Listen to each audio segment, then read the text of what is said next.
Yeah, it's like, I'll give you that one. I'd like to call to order the Pentucket High School School Committee meeting on February 13th, 2019. Like a roll call, Wayne Evans, President, Joanna Blanchard. Bill Buell. Here. Emily Dwyer. Here. Marie Falzani. Here. Dick Hodges. Here. Lisa O'Connor. Chris Redding. Here. And Dina Trotter. No, okay.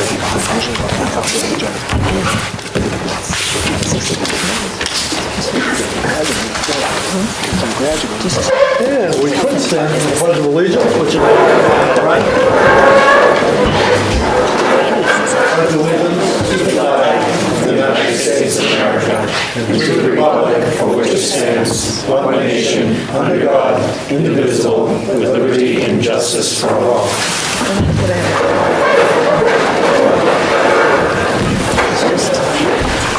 It's an important night for us in the building committee. That's why we're meeting tonight, school committee. And we'll be bumping things, so we can probably, unless Dr. Bartholomew has anything, I'd like to go right on to new business, to our high school principal and chairperson of the building committee, Jonathan Tippett. Thank you. So similarly, we're going to call to order the school building committee meeting. We've done this a number of times over the last 18 months, where we have a sort of a dual meeting going on at the same time. So as well, I'm going to just go around the room and identify who's here from the building committee. So we have Bill O'Neill. Yeah. And we have Stephanie. Next would be Emily Dwyer. Here. And Justin Bartholomew, and Wayne Adams, Greg Lebret, Carol McLeod, I see Glenn Kemper down there, Greg Tosin, Kim Jackson, Mike Stevens, Angus Jennings, and myself. So before we get on to new business, the building committee, one of the items on our agenda is minutes from our last meeting, which we do want to include tonight because it is part of this SD submission that eventually we're going to vote on. So I distributed those this week. So if there's a motion to approve those minutes, anyone? Motion to approve the minutes. Second. Any questions or discussion on those minutes? All right, all those in favor? Excellent, thank you. So that brings us on to new business. So there are 3 items of new business in front of the committee tonight. Well, the first is a design update. Second is a schematic design report overview. And then third is an authorization vote for the schematic design report. So I'm going to turn it over to Jason Boone from Doran Whittier, who's going to do the design update, which is going to flow right into the review of the schematic design review overview. Okay, thank you, Jason. Thank you, Jonathan. So, as you said, there's 3 parts tonight. I'm in the enviable position of talking about the programming and design part, and others will talk about the cost part. So the objective for tonight is to review all of the information that's going in front of the MSBA and ultimately authorize the owner's project manager to submit that information for the MSBA to review. On the programming side, we want to update you on where we've landed in terms of square footage and give you a high-level understanding of what square footages have been deemed eligible and ineligible. So as we've resolved the design to a higher level of detail, a few things have shifted around slightly. So I'll draw your attention sort of down here at the bottom first. When we submitted the preferred schematic report, the project was around 210,500 square feet, and the building has grown just slightly to 211,700 square feet. Of that, over here in the ineligible column, the MSBA, as part of their comments from that previous submission, have said any overages in the art and music category will be deemed ineligible. So that's the number for that category. We've talked a lot about their policy around oversized gymnasiums. So that's what that next approximately 3,000 square feet is. And then in administration guidance, similarly, the MSBA has said the little bit that we're over there, they're going to deem that ineligible also. So you take all of those square footages and multiply them times our 1.5 multiplier for wall thicknesses and duct chases and bathrooms and all those different things. And this is the square footage that we believe the MSBA is going to deem ineligible in the project. So what the OPM is reporting in the document that generates all of the financial information is an overall eligible square footage of 203,634 square feet. In terms of the site, since we submitted the PSR, I don't think this is a new illustration to anyone. The single-family home out here along Route 113 has been purchased, and we got feedback from the Department of Environmental Protection that the retention area out here in front of the existing building is not jurisdictional. So as a result of that, the site design has changed since the PSR. So Route 113 is out here, the Merrimack River is out here on the left side of the drawing. So we've been able to incorporate a baseball diamond on the site. We've been able to change the parking configuration. And we've been able to change the site circulation strategy, all to improve the features of the site. So just to go over one more time how the site circulation is planned to work. This is the proposed building project with the front doors facing almost east. This is the bulk of the parking. This is a new multi-purpose artificial turf field. This is the district offices remaining in their current location. So parent vehicles and students would enter from the north and enter into the parking lot, or continue on and do drop-off out here in front of the building. Buses, by contrast, would enter from the south, make this left-hand turn, and then beat stage around the building, and students would enter either from this side or from the back, and then discharge out onto Farm Lane. This is the service area to the north. So that redirecting of the buses allows for students to load and unload the buses on the proper side, on the passenger side, which is a safer design than what we had proposed in the PSR submission. The floor plans have not changed much. You haven't seen this floor plan, but just to orient you again, the existing building is over here on the right. The two main entrances are there and there with the administration suite at the center. At the big picture, high school things are to the north, middle school things are to the south, and all of the shared things are in the middle. So for example, here's the kitchen, and all of this is what we're calling the student dining commons. Red is fine and performing arts. Orange is health and PE. Blue is high school classrooms. On the second floor, we have a similar setup, high school classrooms to the north, the balcony of the auditorium. Yellow is library. This is guidance stacked on top of administration. And then we have middle school classrooms on the second floor. And then finally on the third floor, a repeat of that, all high school classrooms to the north, all middle school classrooms to the south. We shared this illustration at our last building committee meeting. This is an elevated perspective of the front of the building. So what you're seeing here is the high school entry, the middle school entry, admin guidance.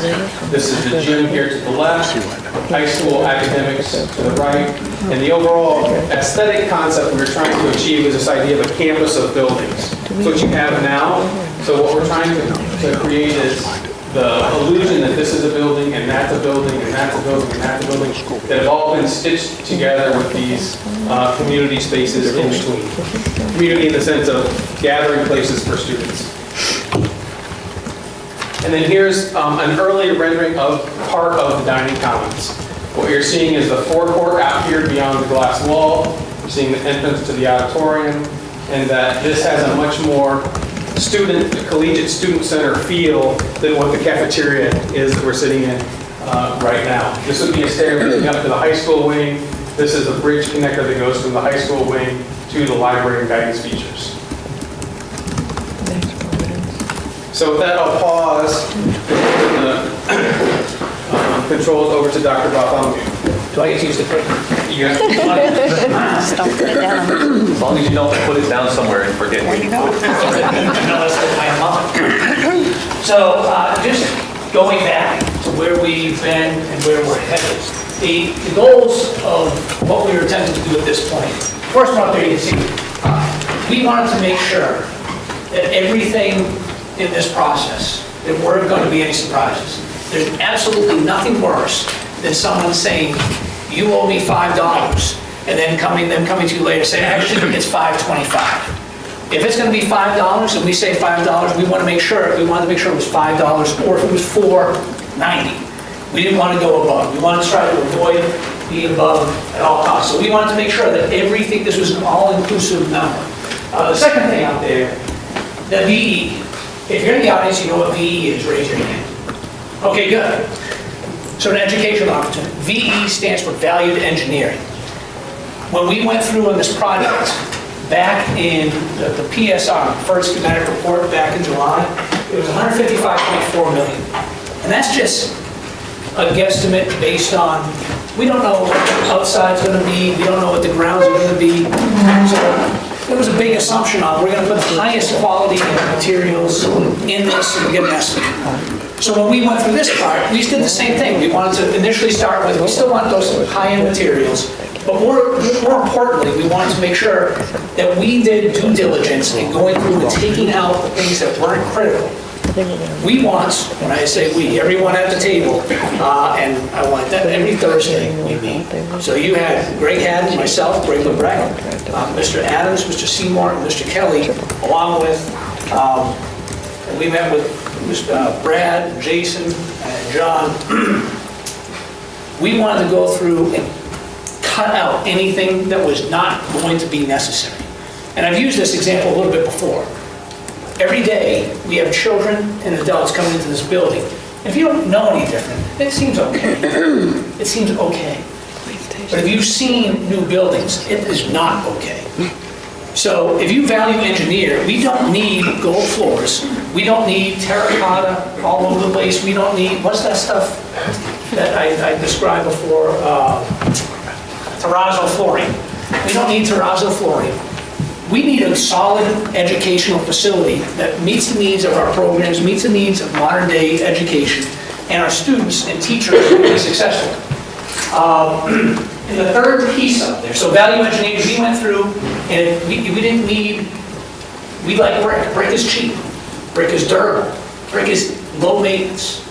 So you'll see a lot in those designs we went through, you'll see a lot of brick.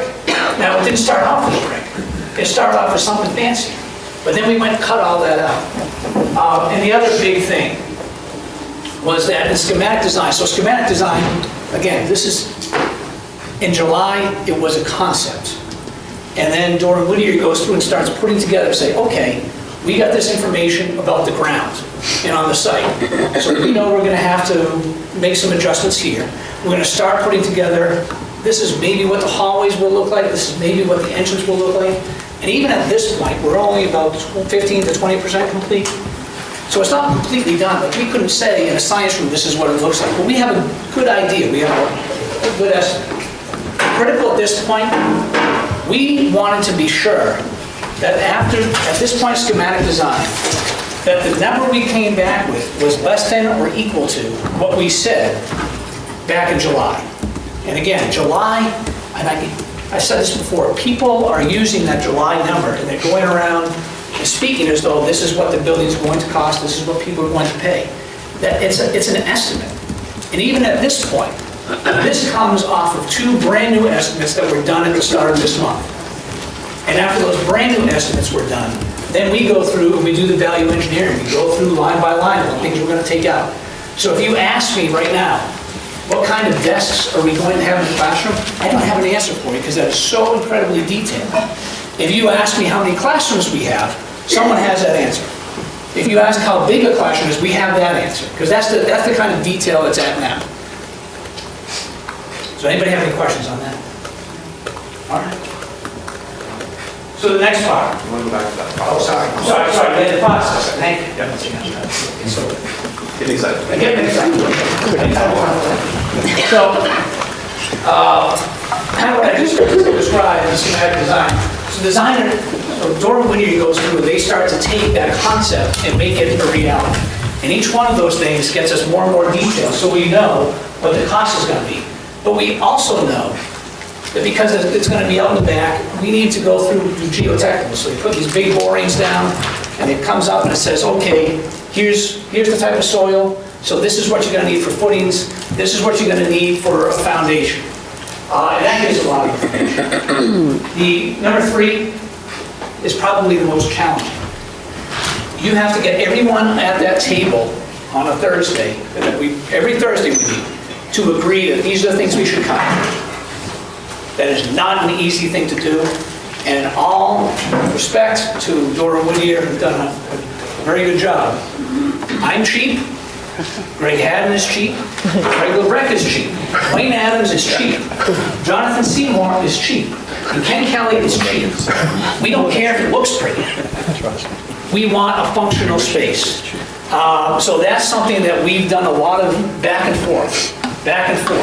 So we all had to come to an agreement. And ultimately, Pentucket is the owner of this. And Dora Whittier's been very respectful of understanding that. And probably 3 or 4 times they've talked us off the ledge. Because it's new information to us as well, how this process goes. None of us have been through this. So we're able to talk to them and work with Mr. Lemieux going over all that. The second number 3, which should be number 4, but that's okay. The estimators, 2 new estimates. So you have one, PCM, who had done the estimate back in July of this past year. And then you also have Rich's estimator comes out and they do theirs. So Rich is the contractor who's going to price all this out and do the building. So they both have skin in the game. And then once they each have their estimate, they come together and there's a reconciliation of that estimate. And once that reconciliation happens, they call us in and we sit down and complain about every single thing that they came up with until we get it to a number that makes sense. And that MSBA, there's this term that's going to come up and you're going to hear a lot from now on, the 3011. It's a 1-sheet, Excel sheet, and it has every different cost. You put in a few, and it populates formulas all over the place. We even had a most recent thing this morning, a message last night, because MSBA had sent us an updated MSBA form, and it wasn't gelling, so we ended up making it work, but it sent a little bit of panic into what we were doing. So that's kind of the journey of where we were and where we are now. Does anybody have any questions on this part? So I think that the biggest takeaway is, in July, it was an idea, it was a concept. Now that we're here in February, we have 2 new estimates that are actually based on tangible artifacts of what a building is going to look like. So those estimates are far more accurate. And then we've gone through and value engineered it down. So you get rid of anything that we don't think we need. And now we're just at a functional building that is going to hopefully last a very long time. So in this process, there's things we also had to add and things we had to remove. The 2 columns there, PSR, that's the July one, the first schematic report, and then the estimate schematic design. So, which one is the? So if you look at, I'm going to go in what was not included, because this is important. Scope added. So when it says scope added, these are things we had to add to the project that we did not know back in July. I'm going to go over each one of these because I think they're very important. The baseball field, Jason alluded to this. In July when we did this, we did not own that property in the front. So there was no baseball field option. The reimbursement rate on anything site-related, forget the building, site-related, is extremely minimal. It's compared to what the cost is going to be. So sometimes people will say to me, well, we were able to, in Winthrop, they were able to build this for $118 million. They're building for $118. Why does this one cost so much? Well, it's because they're on a block. Like they don't have this land and property. They're on one single block. All that site needs to be graded. It needs to be prepared. You need to make sure the water flow goes where it's supposed to go. You need to have drainage. It's expensive. So that baseball field wasn't there, so that got added into the cost. Not necessarily the cost of the field, but you need to grade that all the way down, take out the house that's there. And there's some work that has to be done on that. The main water line, if you've been to Pentucket at all for a month or more, you are aware that we have very old water mains that fracture, and they don't fracture where the connection takes place. Radial fracture and radial fracture. It's a radial fracture that happens in the pipe because the pipe is so old. It's steel, and it's been had water, and it corrodes and it breaks. So that water main that broke out in front of 113, in front of the middle school, when that happened, we went back to the original version. And the original version was just like any other project. If you were building a house and there was water lines there, you would hop in and take those water lines. And we said, no. We do not want to hop into those water lines because we've already had 7 significant breaks in the last 5 years. I'd say that's probably over 10 years. But Oh, 10 years, sorry. 7 significant breaks over the last 10 years, some of them costing hundreds and hundreds of thousands of dollars. The flood here was, one of the floods here was an example, there's several others. So the water, adding in those, replacing the water mains, that was a priority that we had to make sure was in there. And additional site work. So again, that's going to go by, there's geological terminology here. geotech. Sorry, geotechnical. Yeah. So when they're going through and they do those borings, they're going to run into something called ledge. I've heard a very interesting story. This building does not have a basement. It doesn't have a basement because underneath this is, you have to have a tremendous amount of dynamite to get the ledge out of the way so you can get in deep. Same thing in front, is that right? Just in front? Some in front, yeah, A little bit in front. right above you. Oh, so it's all right here. So when this building comes down, that's going to cost some more money to break through that so you can get the grade correct. And we've considered ways to doing that. Otherwise, we'd have to bring in a tremendous amount of outside dirt, put it in the back to raise the back up higher so everything flows away from the building, because the last thing you want is for the building to be low in the back, which is what it is now, and everything in the front to be high. A downpour happened, and all of a sudden our new building has water seeping into it. Yeah, and you have to go and take all of the concrete that you pumped under the building after the flood to keep the building up. Now we gotta take Oh, that sorry. concrete back up, which is 18 feet deep. Yeah, so for those of you who, I think you all may know this, but if you don't, underneath the nurse's office, it's essentially the caulking you put in your shower windows. It is, how much did we put in? Call it flowable fill grout, so cementous grout, but we put in hundreds of yards. Hundreds of yards underneath this building right now to keep it from falling in. So that's all that stuff, so we have to get that out now. I mean, so those are the things we added that we did not expect. Here's some of what we've taken out. The district offices. I think at every selective meeting I went to, this came up at some point, certainly a lot of people, but there was an item for $4.4 million on the preferred schematic report that said admin offices and outbuildings. And if you read in the paper, I said, and I mean, I do not need a fancy building to work in. It is not about the adults that are working in administration. It is about the children and the teachers who are receiving an education. So the admin buildings are out. Now that is not and that is not eligible cost, which is good. That means the taxpayers, that's money that are not coming out of the taxpayers' pockets. So that was 4.4, but we don't recover all 4.4 because you still need to build those outbuildings, which provide small team rooms with bathrooms for the athletes and the fans who are out at the sports complex. So we saved well over $2 million on that. Another thing, material selection. I just told you, and I think I asked Greg to make sure he was here tonight, and Brad could speak to this as well, but I mentioned terracotta, how much per square foot? 85. 85 is what we listed, but it came in higher 2 weeks ago. 85, depending, up to $100. Up to $100. So we instead opted for brick, which is, Of 42. there you go, about $42. So you save a good chunk there. On the foundation, we were talking about poured concrete, something or other. Yeah, we were actually going to do a pile type foundation based on the geotechnical information. Some of that additional geotechnical information that we worked and working with the engineers, we were able to substantially reduce the amount of piles that we would put in, substitute that with some ground improvement. And so all the materials, the flooring, instead of going ahead and having the ideal was polished concrete, and we will have some polished, but instead of having polished concrete all over the place, Linoleum is functional.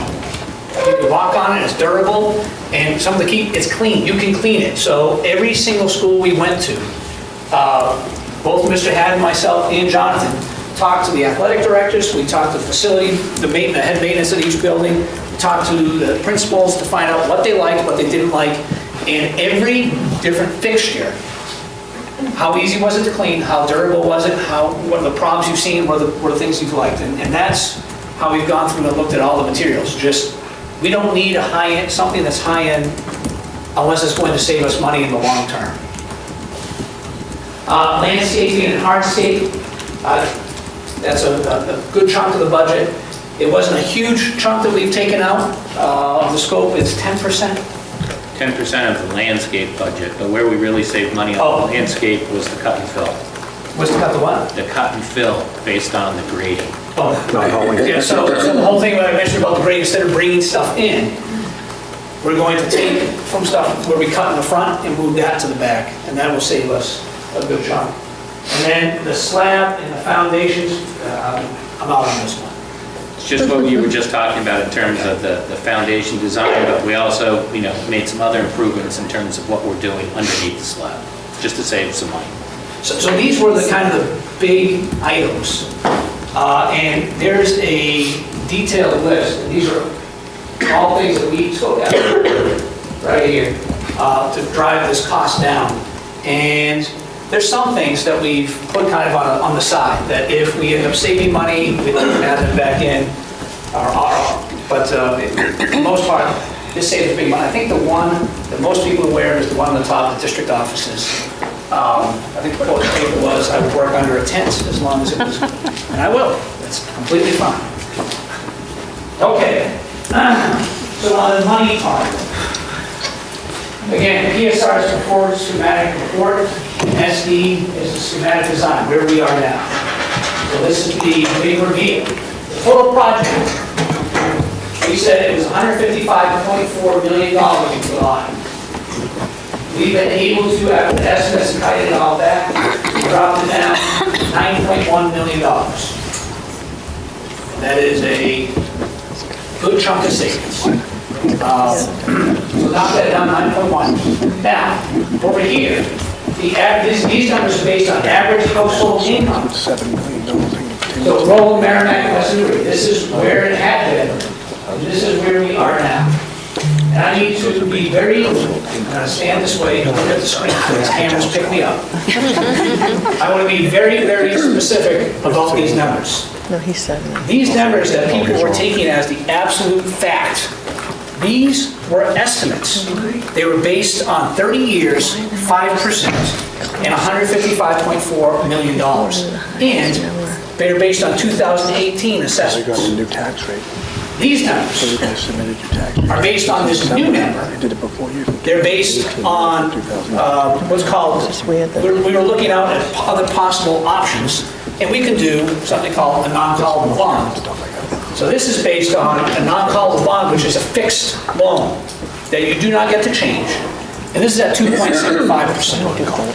And so just to be clear, I'm looking at the cameras. In your house, if you're building a house, you cannot get 2.75% right now. That's why this is a non-callable bond. You can never refinance this. It will be 2.75 for the 30 years.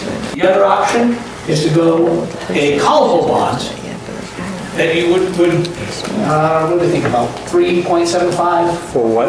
Callable. About 275. Callable, no.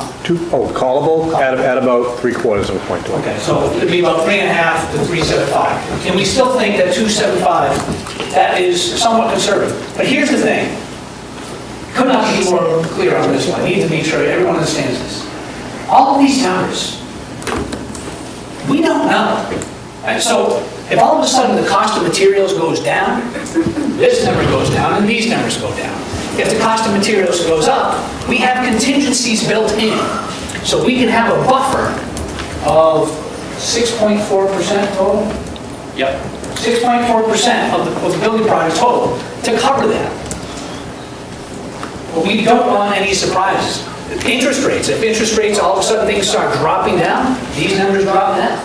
If something crazy happens and they go way up, then it could go way up. There's no way for us to know that. But right now, we know, because we've been tracking, we know that this will be in this ballpark if we go that route. Another couple things.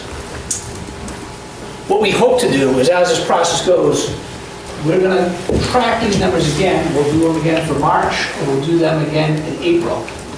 So the most up-to-date number is there, but we're also going to work on a site so someone can see, okay, this is my house value. How much will I owe? I think that will be a pretty informative piece.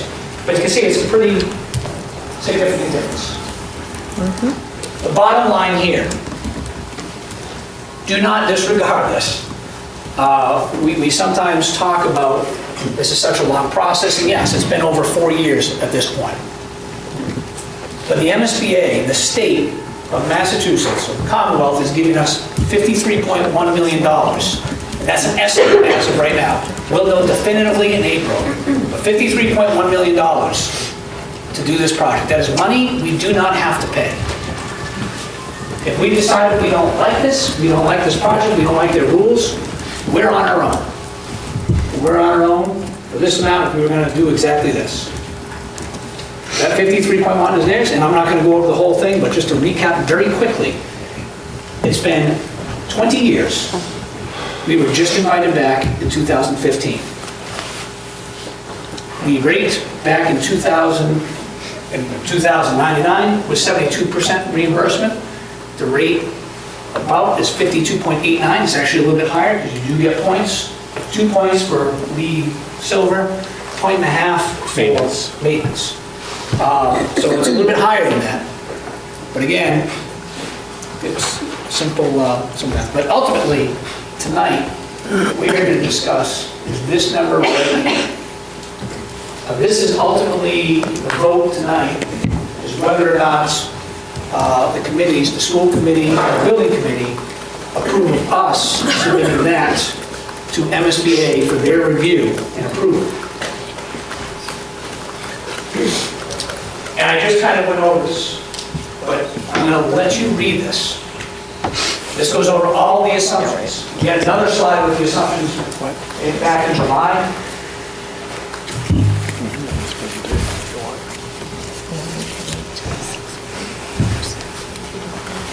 And I was mentioning to someone, but read this first now.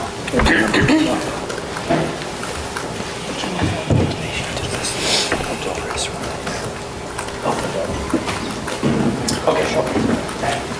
Instead of taking pictures.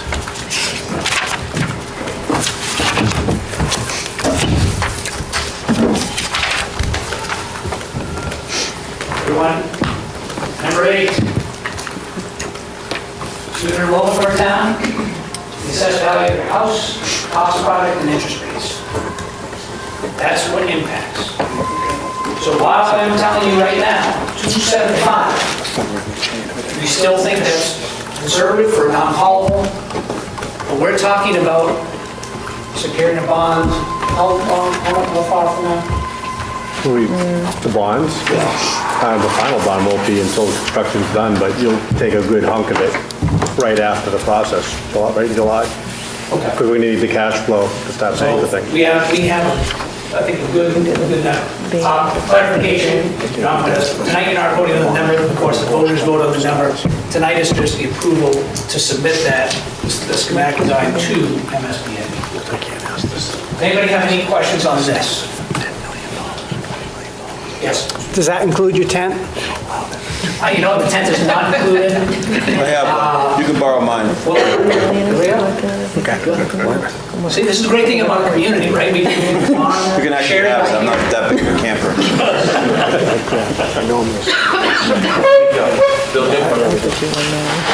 Just a number rate. If you go with a non-callable bond, that the rate won't change, it'll be one, that's very good. So the difference between these two vehicles, first, you don't get to go down to Pentucket Bank and say, hey, I want to borrow $135 million. No, you can try, you can do that, they're not going to be able to do it, so you have to, this has to go up but a non-callable, it is always going to be that rate. So if I'm a taxpayer, I know that rate's locked in, so the only things that are changing once that's locked in are how many people are in my town and the assessment of my property.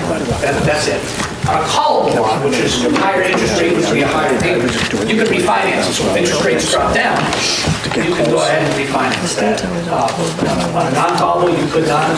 So it is us looking at this saying, okay, are we going to be upset 15 years from now when we're at 275 and the callables are down to, I don't know, 2.5, and there's no way to know.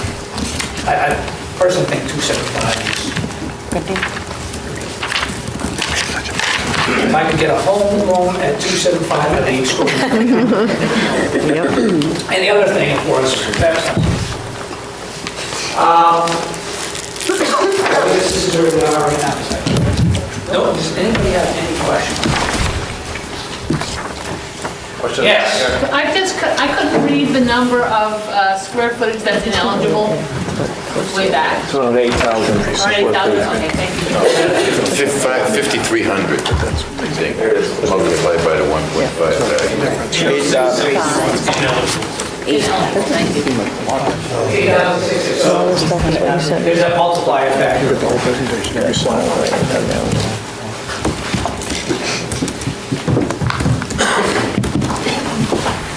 Yes, sir. Kind of a rhetorical question, but I think it needs to be said. So you said you did a lot of cost cutting and changed things from our July estimate and stuff, but that does not change the integrity of the building, the life of the building. Any of those things have nothing to do with the quality of the building we're getting. We're just sharpening our pencils a little bit more to try to make it more palatable for the community. I'll even be more. I just want to be that. Yeah, I'll be more specific. So we looked aesthetics. We feel like brick is aesthetically pleasing to us for a school building. So some of the more expensive materials we did not need. But the structural integrity didn't matter if we went with the expensive stuff or the durable stuff. They were both durable. But they both provided the same level of integrity to the building. I just want to make sure I'm not. Yeah, can you flip back to the elevated perspective of the building? And you talked about the foundations and so forth. We just got more information, which then allowed us to be able to do it a different way than we thought we would have to do it, and now these ways are going to be cheaper than what we anticipated back in July. I guess that would be... What we said back in July, right, was that we were taking a conservative posture because we had zero information, right? Bubble diagrams. We did some initial geotechnical. We knew that the soils were bad, so we carried a very conservative estimate. We worked through it. We worked with the geotechnical engineers. We worked with the structural engineers, our design team, to come up with a better mousetrap. Doesn't mean that the building isn't structurally sound or anything like that. It's just a better way of getting there, and as a result, we were able to save a substantial amount of money.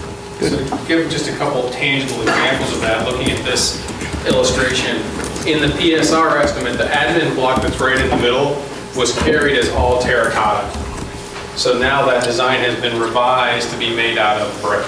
So that doesn't fundamentally change how the building's going to function. It's going to change how it looks slightly, but it was a substantial cost savings to switch out that particular material. Another one, if you look at the top of the high school academic block on the right, there's what's called a parapet wall. At the very top of that, the wall sticks up above the roof a little bit. We took 1 foot off of that. So it doesn't sound like a lot, and it's not a big aesthetic change, but from a dollar's point of view, it saved quite a bit of money. So it's those kinds of value engineering items that we've executed to bring the cost down. We didn't take classrooms out, we didn't eliminate the auditorium from the program. The building educationally functions exactly like it always has, right? Just these minor design changes, material selections to help bring the cost down on the value engineering side. Yeah, so at the end of the day, we're a school system. We care about the education of the children. That was not going to be impacted.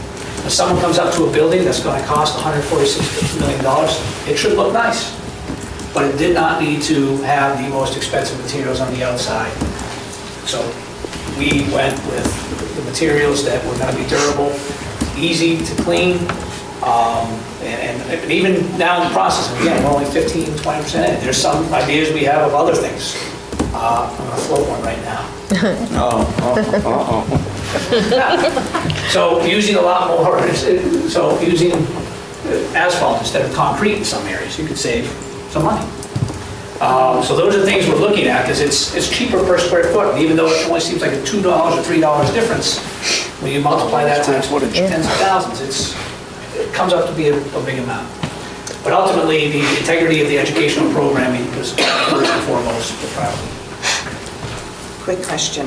When you were talking about the water main line, is that going to be brand new from the street to our building, the whole line? Yes, so 1,500 linear feet of new water main is what's coming in. And again, if you're not aware, West Newbury, there's across the street, there's a brick building, and inside there's a line for the West Newbury water, there's a line for the Groveland water. And when this line here burst, West Newbury was no longer able to provide us water, so we were able to turn on the Groveland one. But both of those mains are from 1950s. Thank you. Now, the new water main, will that be from Groveland or West Newbury? Thank you. I was going to ask that same It'll question. be from Groveland, right, and it'll have a backup 4-inch tap to West Newbury for an emergency situation. But primary service is expected to be from Groveland. We are not, and actually, I believe that's the same setup we have. We were driving from West Newbury, and Groveland was kind of our backup. Yeah, I've always had 2 points, 2 sources to tap. So we'll continue with that. Question in the audience there? Yeah, so I know more students will obviously impact the tax for one particular town. Like, is there a real tangible number to that, or is it just kind of out there right now? You'll pay more, but... Sure. So it ends up being a percentage. Can you repeat that question? So the just so I question was, understand the answer? is there a tangible number you can say? So if Merrimack gets 3 additional students, and West Newbury loses one, what is that cost impact on that number to the taxpayer? It gets adjusted every year based upon the October 1st enrollments. It doesn't change a lot from year to year. I mean, we've been dropping students, but pretty much uniformly district-wide, just coming from all 3 towns. Usually Groveland somewhere around 38, Merrimack around 37, and West Newbury somewhere in the 25 range. And they may go 24.2 for West Newbury, and then they may bounce a little bit, but nothing, unless a massive development comes in, would adjust it enough to make that much of a So you don't think it difference. will ultimately impact? Is that what you're saying? What was the question? Do we think it would ultimately, so if there So was... you're thinking it really won't impact I'm the saying, numbers? You're putting up there that enrollment may change the tax. well, there'll be no change between now and the vote in April, because October 1st is the only time we reset the numbers. So I think, so even more to answer your question, I think, so what you're paying right now is different than what you were paying last year. Right. Even aside from this, I don't think anyone noticed a change in what they pay. Yeah, you're gonna get whacked. From last year, this year, the year before, in terms of the way the school is impacted, yeah. Because it But you also get but he is right, if there was a huge development or something like that that came in, Really? and I don't even know what size she But was. if you did have a huge development, Like, offsetting revenue to help cover it. well, like there's apartments being built in Merrimack. 489 units. Not yet. Built in Merrimack. Right. Yeah, but remember, when you have those, it's not that much, but when you have increased students, that means you have new revenue for your town, because the house that the new students live in is giving your town new revenue, so it kind of offsets that, so it's really not going to impact it that much, because your town gets new revenue when a new house is built. Yeah, but it's apartment buildings, so does that fall in the same category as? Oh, yeah, they're assessed. An apartment building is assessed a lot more than a home is, and it's... Oh, okay. So I think that's So actually, that would be assessed in the millions rather than the 100,000. And if it's over 55. so the tax, so that's. We have that 2 big point. 95, okay. So if I'm renting a place, and if I'm a senior citizen, if I'm renting a place right now, if I'm renting a place, it's my landlord is going to assess whatever that additional is onto me, and they can choose what they want to pass on to the people living in there. Any other questions on this? Just go, if you would. There you go. I turn it back over to Thank you. So we're at the point where we're going to ask the two committees to take a vote to authorize the submission of this schematic design report to the MSBA. And we're going to do a roll call vote just as a way to certify this so we can send it in the schematic design report. I've asked Mike if he would make the motion just because I gave him the specific language, the very specific language they want us to use. So, Mike, if you don't mind making a motion? Certainly. I'd like to see us make a motion to proceed with the OPM submit, with having the OPM submit the schematic design submission to the MSBA as presented on February 13, 2019 to the Pentucket Regional School District School Building Committee. Second. Thank you. And just to clarify, OPM in that motion refers to the owner's project manager. John represents Vertex, they're the owner's project manager. They get to assemble these giant reports and literally take them into the MSBA. With Brad. Yes, well, right, of course, with the help. So any questions or discussion? Yes? Is this motion on the floor just for the building committee or Yes, is it it is. both? This is just for the building committee. After we do this, Wayne will do a similar motion for the school committee. Thank you. Okay, so I'm going to read off names, and if you would respond yes or no, that would be great, all right? Angus Jennings? Yes. Bill O'Neill? Yes. Carol McLeod? Yes. Dina Trotta is not here tonight, but Dina wanted me to say in front of everybody that she's for this project. She can't vote tonight, but we're going to thank Dina for her support. Emily Dwyer? Yes. Glenn Kemper? Yes. Greg Tosin? Yes. Justin Bartholomew? Yes. Kim Jackson? Yes. Michael Stevens? Yes. Stephanie Seeley? Yes. Wayne Adams? Yes. Thank you. The motion passes. Wayne, I'll turn it over to you. Okay, now I'm going to ask you to make the same motion or pass it on to a school committee member. Emily, she's a veteran of this. How to read. Which have to write items. Here, I'll give you this My name in the one because the They very need it final signed. line Got it. says school committee, not school building committee. Great. So, I, Emily Dwyer, make a motion to proceed with having the owner's project manager submit the schematic design submission to the MSBA as presented on February 13th, 2019 to the Pentucket Regional School District School Committee. Second. We got a motion on the floor with a second. Any discussion? Okay, roll call vote. Wayne Adams, yes. Bill Buell? Yes. Emily Dwyer? Yes. Marie Falzani? Yes. Dick Hodges? Yes. And Chris Redden? Yes. Yes. Okay, thank you. Can I just ask, who seconded that? Was that Dick or Bill? Dick. Dick. Thank you, Dick. May I have that, Emily? You know that the end of that word is on the next page, in case you need to know that. Might be distracting. So that is our agenda for this evening. Wayne or Dr. B, anything final? before- Yeah, I think if there's anybody in the audience that has a question, you right now have, You should go over the next step slide. oh, Should- yeah, I guess, but you want to start right now? Yeah. Do you want to go to the next, go ahead, go to the next step. All right, so just to go through this final slide. So next steps, we have now voted tonight to authorize the OPM to submit schematic design, which will happen next week or sometime between now and the 20th. The 20th is the deadline. MSBA will have time to go through that document, and then they will vote to approve on April the 10th. That's their board meeting. Shortly after that, we have our town meetings and then our ballot votes.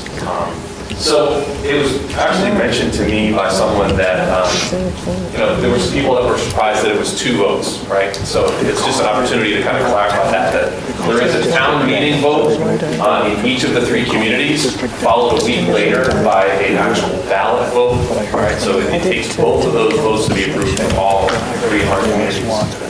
Assuming that goes through, You can see we've got some major milestones ahead. There will be construction documents completed over the next year or so, construction beginning in 2020, and then a couple of years later, we anticipate occupying it that fall. So those are the next steps. It's really, the critical next steps are submission, getting the thumbs up from MSBA, and of course, the votes in the end of April, beginning of May. Can I ask a clarifying question that I know? So the town meeting vote has to be by 2/3 in each town, That's correct. and then the ballot has to pass. That's changed. Oh, New information. Yeah, that'd be good. DLS is saying that it is not town-sponsored debt, they're going to call it district debt. Okay. So district debt is 50% at town meeting. Just a majority, not 51. So, sorry, I'll get this. It's the same in both places. Yeah. So just to clarify, up to how long ago? A couple hours ago. Up to a couple hours ago, we've been operating under the understanding that it was 2/3 in each town hall, and we were just informed by DLS, Yeah, the law bureau, yep. that's the law bureau, that it is a 50%. It's a simple majority at the town hall meeting, and it's a simple majority on the ballot as well. So there is no more 2/3. Pass in all three towns. It has to pass at all three, simple majority. So the town hall meeting has to be simple majority on the 29th, and when we come back May 6th, that's a ballot, and that's also simple majority. That's good. That's huge, is what I'm saying. It's a huge change. Oh, That's always going to pass. that's a big change. It's a few hundred voters, you don't have to change. All right. Yeah, so I mean, that's a great question. That's kind of the change. And so that's brand new information, it's great. So that's, in the Merrimack Town meeting, that whoever's in the room, 50% of those folks. In the Groveland Town meeting, whoever's in the room, 50% of those folks. In West Newbury, whoever's in that room, 50%. And then when people go and vote in all three of the towns, it's Simple majority. 50% of the Merrimack voters, 51%, right? Yeah. Well, it's 50 plus 1. 50.1. Simple majority. We have one more question over there. You had your arm up? Yeah, so there, Change your mind. Any more questions No, over I'm good, there? I just, you answered it. okay. Thank you. And then, I'm sorry, we got two in the back, and then I'll come back to you, Bill. Julie? Just to clarify, it's 6 positive votes you need though. Yes. Correct. Another way to say it. Julie? Sorry, what was BLS? What does that stand for? Division of Local Services. DLS, okay. Yeah. Yes, Bill? That should be, that's 2019, right? April 10th, not 2010, just a, That's true. okay. Go ahead. Go back that far and start all over again. No, too far. I'll take the hit on that one. There you go. 13. We only looked at this 10 times today. All right, if that's all the questions we have, Motion to adjourn. no, we've got to get this from Ms. Dwyer, you're on. Motion to adjourn? Second. I got a motion to adjourn, we got a second over there, any discussion? Glenn, we are adjourned. That's just your committee, wait. Yeah. Motion to adjourn. Second. All those in favor? The building committee is adjourned. We never voted to